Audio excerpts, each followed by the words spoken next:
नमस्कार. श्री स्वामी समर्थ. तुमचं मनापासून स्वागत आहे या चॅनलवर श्री स्वामी समर्थ अनुभवांची साक्ष. इथे शब्दांपेक्षा अनुभव बोलतात. शांततेतून उमटलेली जाणीव इथे प्रत्येक कथेत जाणवते. गावाच्या टोकाला राहणारा गणेश नावाचा एक साधा माणूस. ना मोठी नोकरी, ना पैसा, ना कुणाचा आधार.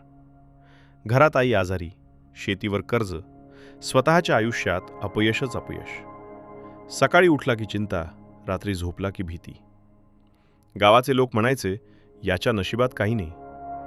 गणेशही तेच मानू लागला होता. देवघरात दिवा लावायचा, पण मनात श्रद्धा उरली नव्हती.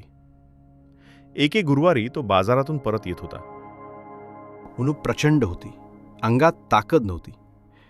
रस्त्याच्या कडेला जुनं मंदिर होतं. थकून तो तिथे बसला. मंदिरात कुणी नव्हतं, फक्त शांतता. आणि समोर स्वामी समर्थांची मूर्ती. का कुणास ठाऊक त्याच्या डोळ्यात पाणी आलं. तो पहिल्यांदाच मनापासून बोलला, स्वामी, आता माझ्याकडून होत नाही. जर तुम्ही असाल तर काहीतरी करा. एवढं बोलून तो बराच वेळ तसाच बसून राहिला. घरी परतला तर आईचा ताप थोडा उतरलेला. तो योगायोग असेल असं त्याने मानलं. दुसऱ्या दिवशी गावातल्या एका माणसाने अचानक जुने पैसे परत दिले. तिसऱ्या दिवशी शेजाऱ्याने 2 दिवसाच्या कामासाठी बोलावलं. गणेशला थोडं आश्चर्य वाटलं, पण तो अजूनही साशंक होता.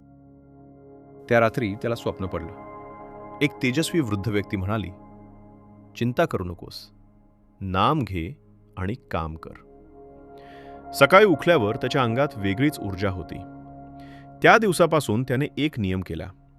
दररोज सकाळी आणि रात्री श्री स्वामी समर्थ हे नाम 108 वेळा घ्यायचं आणि दिवसभर रडत बसायचं नाही, काम शोधायचं. पहिल्याच आठवड्यात त्याला तालुक्यातल्या गोदामात तात्पुरतं काम मिळालं. पगार कमी होता, पण सुरुवात झाली. आईची तब्येतही हळूहळू सुधारू लागली. गणेश रोज मंदिरात जायचा, पण काही मागायचा नाही. फक्त म्हणायचा, मला योग्य वाट दाखवा. काही महिन्यांनी गोदामाच्या मालकानं त्याची प्रामाणिकता पाहून कायम नोकरी दिली. गावातले तेच लोक आता म्हणू लागले, गणेशचं नशीब फिरलं. पण गणेशला माहीत होतं, नशीब नव्हे, विचार बदलला. श्रद्धेनं उभं केलं. एक दिवस मोठी परीक्षा आली. आई पुन्हा गंभीर आजारी पडली. डॉक्टरांनी खर्च सांगितला तेव्हा गणेश हादरला. त्याच्याकडे पुरेसे पैसे नव्हते. रात्री तो देवघरात बसला आणि म्हणाला, स्वामी, एवढं पुढे आणलं, आता सोडू नका. दुसऱ्या दिवशी गोदामाच्या मालकानं स्वतःहून मदत केली. काही मित्रांनी हातभार लावला. उपचार झाले, आई वाचली. त्या दिवशी गणेशला समजलं, चमत्कार म्हणजे आकाशातून पैसा पडणं नाही, योग्य वेळी योग्य माणसं भेटणं. बंद दरवाजा जागी नवीन रस्ता उघडणं.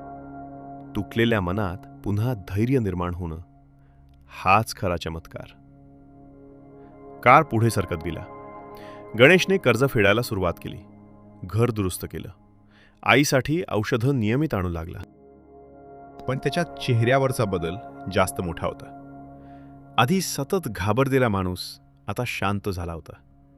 गावात कुणाचं संकट आलं की तो मदतीला धावायचा. लोक विचारायचे, तुझ्याकडे इतकं धैर्य कुठून आलं? तो हसून एकच उत्तर द्यायचा, नामातून. एके दिवशी गावातला एक तरुण त्याच्याकडे आला. नोकरी नाही, घरची परिस्थिती वाईट, मनात नैराश्य. गणेशने त्याला मोठा उपदेश केला नाही. फक्त म्हणाला, रडू नको, रोज नाम घे, पण हातावर हात ठेवून बसू नको. स्वामी वाट दाखवतात, चालायचं आपल्यालाच असतं. त्या तरुणाचंही आयुष्य बदलायला लागलं. अशा रीतीने गणेशची गोष्ट गावोगाव पसरली. लोक म्हणू लागले, तो मोठा भक्त आहे. पण गणेश स्वतःला भक्त म्हणत नव्हता.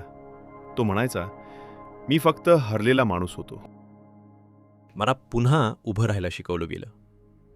वर्षानंतर त्याने जुन्या मंदिराची दुरुस्ती केली. जिथे तो एकेकाळी थकून बसला होता, तिथे आता रोज दिवा लावला जायचा. मंदिरात येणाऱ्या प्रत्येकाला तो एकच गोष्ट सांगायचा, देवावर श्रद्धा ठेवा, पण स्वतःवरही ठेवा. नाम घ्या, पण प्रयत्नही करा. संकट येणारच, पण ती शेवट नसतात. आणि खरंच गणेशच्या आयुष्यात सर्व काही बदललं होतं. कारण परिस्थिती आधी बदलली नव्हती. आधी बदललं होतं त्याचं मन. जिथे भीती होती तिथे विश्वास आला. जिथे हार होती तिथे प्रयत्न आले. जिथे अंधार होता तिथे नामाचा प्रकाश आला. म्हणून आजही त्या गावात कोणी संकटात असलं, हारलं, तुटलं, तर लोक त्याला गणेशची गोष्ट सांगतात. कारण ती फक्त एका भक्ताची गोष्ट नाही. ती प्रत्येक त्या माणसाची गोष्ट आहे जो शेवट समजून बसतो आणि ज्याच्या आयुष्यात नव्या सुरुवातीची दारं उघडायची बाकी असतात. श्री स्वामी समर्थ. स्वामी समर्थांची साथ आपल्या आयुष्याला स्थैर्य देत राहो. पुढील अनुभवानिशी लवकरच.